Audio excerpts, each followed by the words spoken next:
Hi guys, we will talk about how to turn off practice reminder on your Duolingo app. We're going to figure out the solution on how you can do that in your app.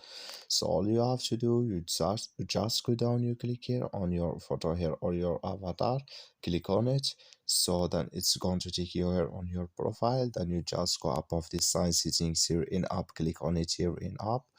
So when you click on it here, it's going to take you in this list. Then you go down here, so then you come here to project reminder here. So you just here choose if you want to add it on your phone, or here to turn off it on your phone or your email. So just click on it when color it's gone, that's mean it's on off now.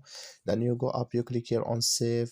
So then it's going to save video on your Duolingo app when you click here on save. That's all. Thank you for watching. Don't forget to support us by liking, subscribe.